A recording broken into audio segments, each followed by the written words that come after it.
Assalamualaikum warahmatullahi wabarakatuh. Salam jumpa kembali dengan saya Subur Santoso di channel SSMed, channel pembelajaran yang mengedepankan proses. Dan bersama saya kali ini kita akan membahas peluang komplement dari suatu kejadian. Namun sebelumnya jangan lupa untuk menekan tombol subscribe dan membagikan video ini sehingga dapat membantu pengembangan channel ini ke arah yang lebih baik. Dan semoga saja channel ini selalu memberikan manfaat bagi banyak orang. Baik, kita langsung masuk ke peluang komplement suatu kejadian. Jika A dan A upstroke merupakan dua kejadian yang saling komplement, maka peluang komplement kejadian A ditulis demikian: P ya, kurung buka kurung tutup, A apostrof adalah komplement kejadian A itu sama saja 1 dikurangkan oleh peluang kejadian A atau 1 negatif peluang kejadian A. Baik, saya akan memberikan untuk contoh soal 1. Pengamatan yang dilakukan Badan Meteorologi dan Geofisika di suatu wilayah menunjukkan fakta bahwa dalam kurun waktu 30 hari, banyak hari-hari hujan ada 12 hari. Berapa peluang kejadian tidak turun hujan selama kurun waktu 30 hari itu? Baik, akan kita bahas. Diketahui di sini, misalkan A adalah kejadian turun hujan dalam kurun waktu 30 hari itu ada 12 hari. Sedangkan A upstroke-nya merupakan kejadian yang tidak turun hujan dalam kurun 30 hari itu. Dengan demikian, berdasarkan rumus peluang kejadian A atau peluang kejadian turun hujan dalam kurun waktu 30 hari itu ada 12, berarti 12/30. Sedangkan komplemennya berdasarkan rumus komplemennya sama saja dengan 1 negatif atau dikurangkan oleh peluang kejadian A atau peluang kejadian turun hujan dalam kurun waktu 12 hari. Jadi 1 dikurangkan oleh 12/30 atau 1 negatif 12/30. 1 itu sama saja 30/30. Berarti kita kurangkan, maka komplemennya adalah 18/30 atau kita sederhanakan menjadi 3/5 atau kita ubah boleh juga menjadi bentuk desimal menjadi 0,6. Jadi peluang tidak turun hujan dalam kurun waktu 30 hari itu adalah 0,6. Baik, selanjutnya kita langsung masuk ke soal kedua. Dari kelas 10 TKJ SMK Al-Bahri Bekasi yang terdiri dari 34 siswa, diantaranya 18 siswa belajar simulasi digital, 7 siswa belajar matematika, dan 5 siswa belajar keduanya. Ini merupakan irisannya.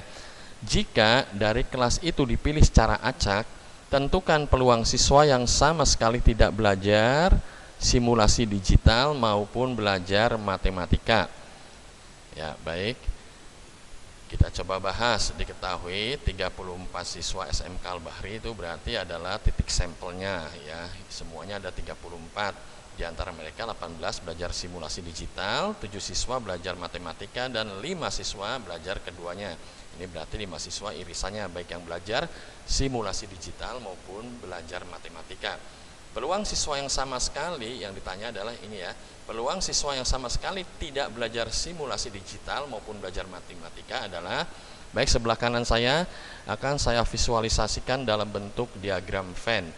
Jadi ini dalam bentuk diagram Venn, demikian ya. Yang belajar simulasi digital murni adalah 13 orang. Sedangkan di sini jumlahnya 18 siswa belajar simulasi digital, karena yang 5 siswanya ini selain dia belajar simulasi digital, mereka juga belajar matematika. Jadi kalau kita jumlahkan 18. Demikian juga yang 7 siswa belajar matematika. 2 siswa ya yang belajar matematika secara murni hanya belajar matematika saja. Sedangkan 5 siswanya selain belajar matematika, mereka pun belajar simulasi digital. Sedangkan 14 siswa ini mereka yang tidak belajar matematika maupun belajar simulasi digital. Nah, kalau kita jumlahkan saja nih. 13 tambahkan 5, 18, 18 tambahkan 2, 20, 20 tambahkan 14, 34. Inilah titik sampelnya semua, jumlah siswa pada ruang sampelnya ini. Nah, sekarang Kita misalkan bahwa D adalah kejadian untuk siswa yang belajar simulasi digital berdasarkan rumus peluang, yaitu banyaknya siswa yang belajar simulasi digital per banyaknya titik sampelnya. Jadi 18, ini ya 13 tambah 5, 18 per keseluruhannya ini adalah 34. Sedangkan untuk yang M misalkan adalah kejadian untuk siswa yang belajar matematika, berarti ini kita tambahkan 7 ya, banyaknya siswa yang belajar matematika per titik sampel secara keseluruhannya adalah 34. Nah, selanjutnya adalah irisannya baik mereka yang belajar matematika maupun belajar simulasi digital adalah 5. Jadi 5 per 34 ini merupakan irisannya. Nah, kita selesaikan dengan menggunakan konsep peluang, yaitu peluang gabungan dua buah kejadian, dalam hal ini kejadian D ya atau kejadian M.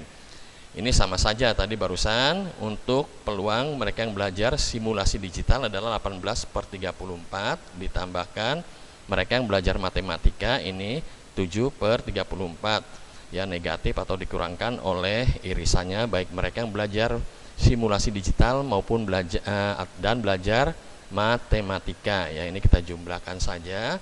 Jadi gabungan dari mereka yang belajar simulasi digital atau belajar matematika adalah 20 per 34.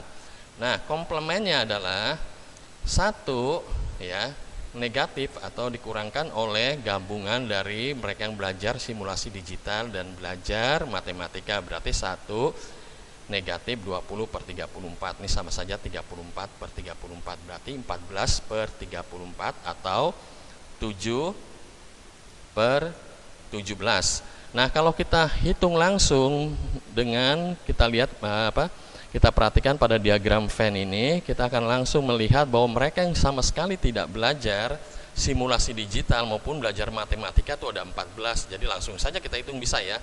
14 per keseluruhannya adalah titik sampelnya 34. Nah, ini 14 per 34 hasilnya 7 per 17. Ya.